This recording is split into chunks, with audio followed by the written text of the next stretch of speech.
Now friend, here we will learn about ancient universities of India. Among these, first of all, we will see Nalanda University. Ancient Nalanda University was situated at Bargaon village of Patna district in Bihar. So friend, this university was located in Bihar state in Patna district and village name here given Bargaon village. The Nalanda gave more importance in Buddhist and Jain traditions. This ancient university also became pilgrimage of Jains as Mahavir Swami had performed 14 Chaturmas here. So friend, the Buddhist and Jain traditions gave more importance in Nalanda University, and for the Jain religion, this university was became pilgrimage places. Why? Because Mahavir Swami had performed 14 Chaturmas here. In the 5th century, Kumargupta had built a monastery here. Since then, fame of Nalanda had increased. कि 5th century में कुमार गुप्ता ने वहाँ पे एक monastery बनवाई थी और उसके बाद उनकी जो फेम है, उनकी जो इम्प्रेशन है या उनकी जो पॉपुलैरिटी है तो वो बढ़ गई थी. There were thousands of priceless treasure of manuscripts. कि वहाँ पे हजारों की संख्या तादाद में जो मैन्युस्क्रिप्ट के जो ट्रेजर्स वहाँ पे भरे पड़े हुए थे. This was a pious place of Indian culture. Students from various parts of the world used to come here for study. कि आज जो हम देखते हैं कि इंडिया के जो स्टूडेंट्स हैं तो वो फॉरेन कंट्रीज में पढ़ने जाते हैं, मगर जब नालंदा यूनिवर्सिटी थी तब वर्ल्ड के अलग अलग कंट्री से लोग जो स्टूडेंट्स थे तो वो यहाँ पे नालंदा यूनिवर्सिटी में पढ़ने आते थे.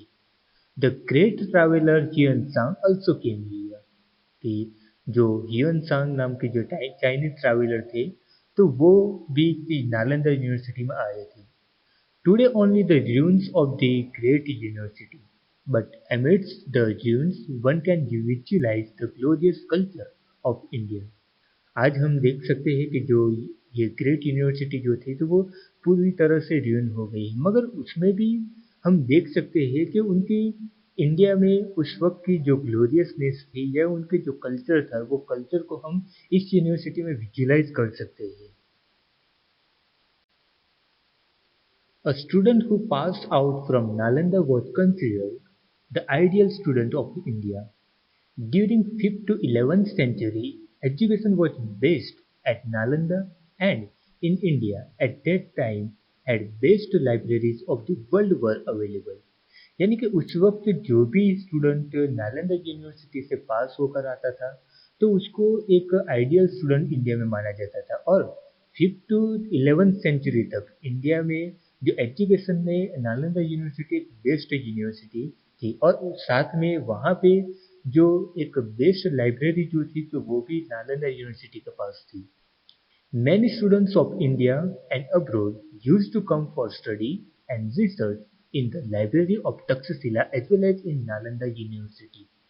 कि इंडिया के और अब्रोड के बहुत से स्टूडेंट जो यहाँ पे पढ़ने आते थे, रिसर्च करने आते थे और वो तक्षशिला यूनिवर्सिटी के साथ साथ नालंदा यूनिवर्सिटी में भी वो अपना जो रिसर्च है जो वहाँ पे करते थे और साथ में वो स्टडी भी वहीं पे करते थे. हियन Tsang took 657 books from here to China.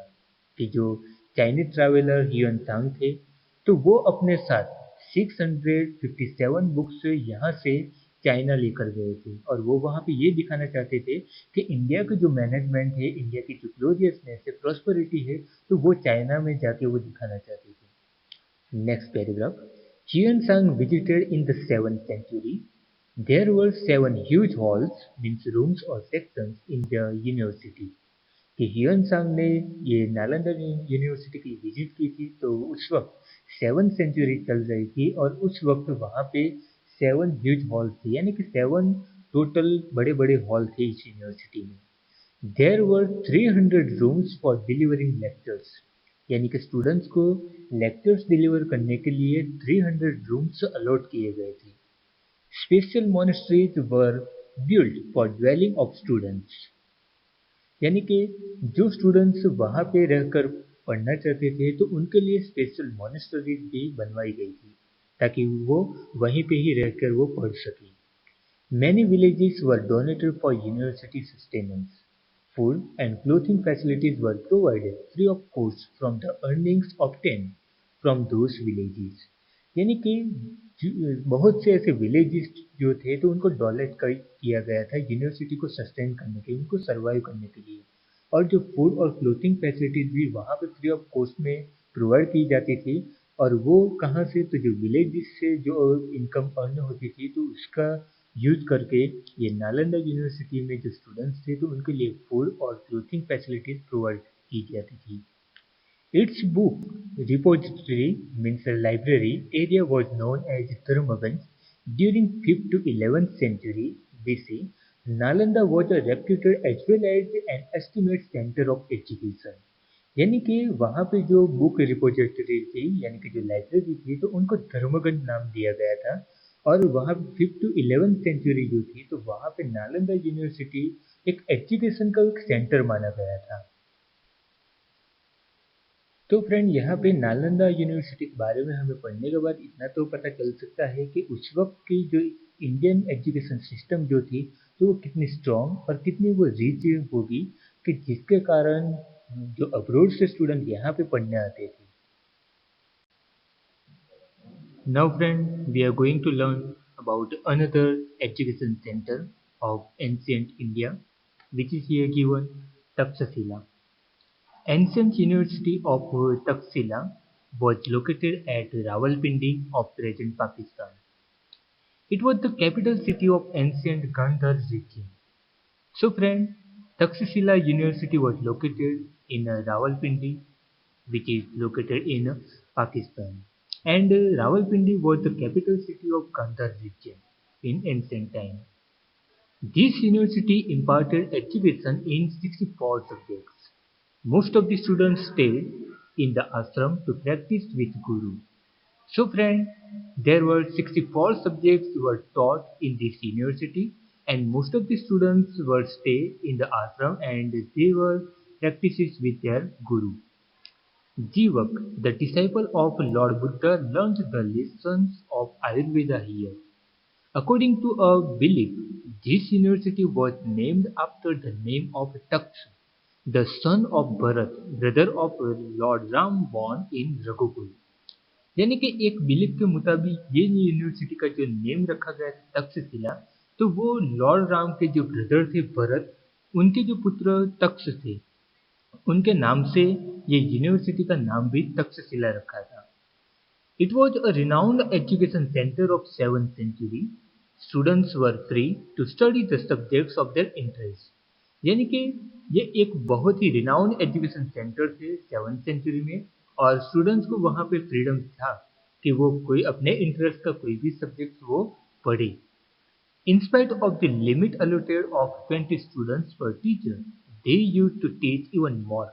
कि उस वक्त वहाँ पे 20 स्टूडेंट पर वन टीचर का अलॉटमेंट हुआ था, फिर भी वहाँ पे उससे ज़्यादा जो स्टूडेंट्स थे वो वहाँ पे पढ़ते थे। Students from distant cities like Varanasi, Rajgruh, Mithila, and Ujjain overcrowded the university. Princes of Varanasi and Prasenjit, the king of Kausal, studied here. Also, the great grammarian Panini and expert politician Kautilya got education from this university. यानी कि वाराणसी के जो princess थे और जो कौशल king के जो प्रसन्नजीत थे, और साथ में जो एक ग्रेट संस्कृत ग्रामरियन थे पाणिनि, और एक जो पॉलिटिशियन कौटिल्य, तो उन्होंने वहीं से यानी कि तक्षशिला यूनिवर्सिटी से अपना एजुकेशन जो है तो वो फिनिश किया था। Takshashila was the best centre for higher education. Normal students use to stay with guru to practise. यानी कि हायर एजुकेशन के लिए तक्षशिला एक फेमस एजुकेशन सेंटर था, और जो भी स्टूडेंट्स यहाँ पे पढ़ने आते थे तो वो अपने गुरु के साथ रहकर ही वहाँ पे अपनी पढ़ाई पूरी करते थे। Education of Vedas, military science, गजविद्या, archery, grammar, philosophy, war lore, astronomy, astrology was given here. Chanakya, the mentor of Chandragupta Maurya, also studied here. यानी कि जो चंद्रगुप्त मौर्य के जो मेंटर थे, जो उनके गुरु थे चाणक्य, तो वो भी यहाँ से ही पढ़े थे। चाइनीज स्कॉलर फा हियान visited this university in the beginning of 5th century। यानी कि नालंदा यूनिवर्सिटी को जो ह्यून सांग ने विजिट किया था, तो उसी तरह से तक्षशिला यूनिवर्सिटी को भी विजिट किया था। एक चाइनीज ट्रैवलर थे, स्कॉलर थे, उनका नाम है फा हियान। तो उन्होंने 5th सेंचुरी में इस यूनिवर्सिटी की विजिट की थी। So friend, we have learn about here Takshashila university. Now friend, we are going to learn about another university which is here given, Varanasi, means Kashi. Varanasi was famous as one of the place of pilgrimage during 7th century. It was also famous education center. So friend, during 7th century Varanasi was a famous pilgrimage place of India, and it was also an education center during that time. It grew as the religious center for the Aryan culture in Upanishadic period. So, during Upanishadic period, religious center was became by Aryans. King of Varanasi, Ajatasattu was a great philosopher of Upanishadic age and great supporter of education. It is mentioned in Vyas Samhita that Maharshi Vedvyas had his in ashram in Varanasi.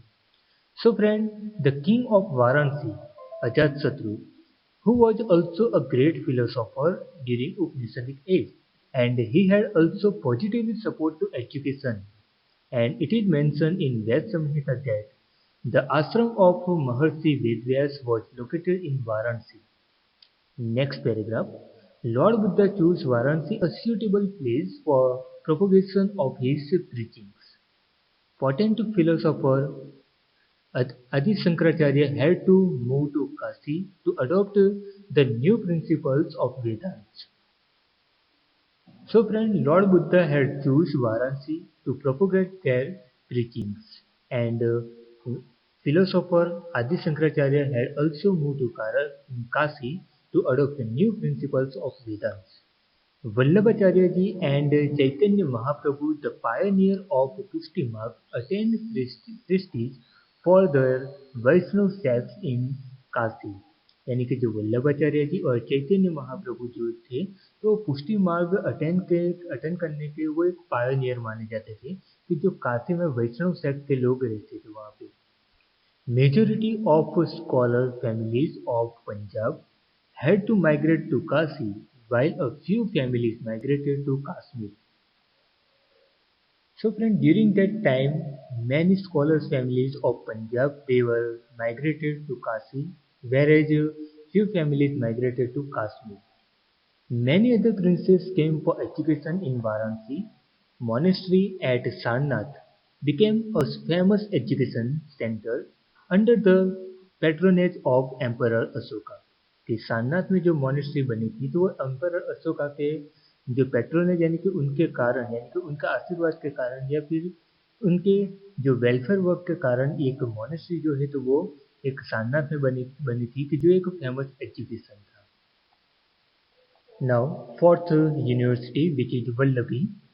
This university of Gujarat was a very famous center of education in 7th century. So friend, this university was located in our Gujarat state, and it was a famous education center in 7th century. There was a significant contribution of contemporary ruler of Vansh dynasty and its people to make Vallabhi a well-renowned and a huge center of education. यानी कि उस वक्त जो वंश dynasty के जो rulers थे, तो उनका जो कंट्रीब्यूशन है वल्लभी जो यूनिवर्सिटी को एस्टेब्लिश करने में या एक एजुकेशन सेंटर बनाने में, तो एक पॉजिटिवली एक उनका कंट्रीब्यूशन रहा था। Vidyadham means Vallabhi was the center of Hinayan cult of Buddhist religion। यानी कि जो बुद्धिस्ट रिलीजन के जो हिनयान कल्ट है, तो उनका एक वल्लभी एक सेंटर बना था, एक फेमस सेंटर बन चुका था। In the middle of 7th century, Buddhist scholars like Sthirmati and Gunmati were the leading principles of Vallabhi। कि जो उस वक्त 7th सेंचुरी में बुद्धिस्ट स्कॉलर जो दो थे, स्थिरमती और गुणमती, तो वो वल्लभी में एक प्रिंसिपल्स जो थे तो वो उनका प्रिंसिपल्स वहाँ पे वो थे। The students from the distant areas of Ganga Yamuna used to come here for higher studies. Chinese traveler it seemed not that Vallabhi completed with the famous education center Nalanda which was located at eastern part of India. यानी कि जो गंगा यमुना जैसे distant places में से भी जो students यहाँ पे हायर एजुकेशन के लिए आते थे, तो वैसा जो चाइनीज ट्रैवलर आए थे तो उन्होंने ये अपनी बुक में नोट किया था। और साथ ही ईस्टर्न पार्ट में जैसे नालंदा यूनिवर्सिटी एक फेमस एजुकेशन सेंटर बना हुआ था, तो उस तरह से ही वेस्टर्न वेस्टर्न डायरेक्शन में भी ये वल्लभी जो यूनिवर्सिटी है तो वो भी एक एजुकेशन सेंटर उस वक्त बन चुका था। Vallabhi was a capital and an international port from 480 AD to 775 AD. The ruler of Vallabhi belonged to Maitrak dynasty and he patronized education and university as well. So friend, Vallabhi was a capital as well as an international port during 480 AD to 775 AD. And the ruler of Vallabhi, which was belonged from Maitrak dynasty, and he had patronized education and university as well. यानी कि उन्होंने ये education centre बनाने में उनका जो contribution है वो बहुत ही बड़ा कंट्रीब्यूशन रहा था। It is also notable that royal people of Maitrak dynasty were not Buddhist. However, they were helping the institution. और एक मैत्रक डायनेस्टी के बारे में एक नोट करने जैसी एक बात ये है कि जो मैत्रक डायनेस्टी के जो पीपल थे तो वो रॉयल फैमिली से बिलोंग करते थे, मगर वो बुद्धिस्ट नहीं थे। फिर भी उन्होंने इस इंस्टीट्यूशन को बहुत ही हेल्प की थी। In 775 AD, Arabians attacked, Maitraks were defeated and the university was closed down. यानी कि 775 एडी में जो अरेबियंस ने यहाँ पे अटैक किया था और उस वक्त जो मैत्रक डायनेस्टी की उस वक्त हार हुई थी और इस तरह से ये यूनिवर्सिटी जो है वो क्लोज हो गई थी। The name of famous scholars were written on their gate. Scholars by showing their erudition were getting higher rights in Rajya Sabha. यानी कि जो स्कॉलर्स थे तो उनके जो नेम है तो गेट के ऊपर लिखे गए और जो भी स्कॉलर्स उस वक्त होते थे कि जिन्होंने कुछ कंट्रीब्यूशन किया है तो उनको जो राज्यसभा है तो वहाँ पे उनको प्लेस मिलती थी। Knowledge, worship and particular system of education made the university famous not only in India but also in the world of that time. Students from India and abroad used to come for education in this university. यानी कि जो knowledge, worship और particular system जो education की थी तो उनके कारण ये यूनिवर्सिटी सिर्फ इंडिया में नहीं बल्कि जो पूरे वर्ल्ड में एक फेमस एजुकेशन सेंटर बन चुका था। और इसलिए इंडिया से स्टूडेंट्स आते थे और साथ में अब्रोड से भी जो स्टूडेंट्स एजुकेशन के लिए इस यूनिवर्सिटी में आते थे। It was an international university in the real sense. Almost all the branches of knowledge were taught here. The maintenance of the university was done through the charity given by the kings and landlords. कि एक तरह से ये जो university थी तो वो एक इंटरनेशनल यूनिवर्सिटी की तरह हम उसको देख सकते हैं और कह सकते हैं। और शायद ऑलमोस्ट वहाँ पे जो हर एक नॉलेज की जो ब्रांचेस थी यानी कि हर एक सब्जेक्ट वहाँ पे पढ़ाया जाता था। और जो यूनिवर्सिटी का जो मेंटेनेंस होता था तो वो मेंटेनेंस जो लैंडलॉर्ड्स होते थे, जो किंग्स होते थे, तो वो जो चैरिटी में जो देते थे तो उनसे ये पूरी यूनिवर्सिटी का मेंटेनेंस चलता था। Actually it shows the loyalty of the people towards the university. और हम ऐसा कह सकते हैं कि ये लोगों की एक लॉयल्टी थी यूनिवर्सिटी की तरफ कि जो एक वफादार थे, एक उनका कंट्रीब्यूशन था लोगों का कि जिसके कारण ये यूनिवर्सिटी इतनी फेमस और एक इंटरनेशनल यूनिवर्सिटी उस वक्त वो बन सकी थी। It was world-renowned University of Indian Education means Vidya for the knowledge of arts and science। और एक इंडियन एजुकेशन जो है तो वो इंडियन एजुकेशन ऐसी यूनिवर्सिटी के लिए एक रिनाउंड बन चुका था। क्यों? क्योंकि वहाँ पे जो आर्ट्स और साइंस जो है तो वो वहाँ पे पढ़ाया जाता था। So friend, we have got information about different major universities of our country which are prevalent in ancient time.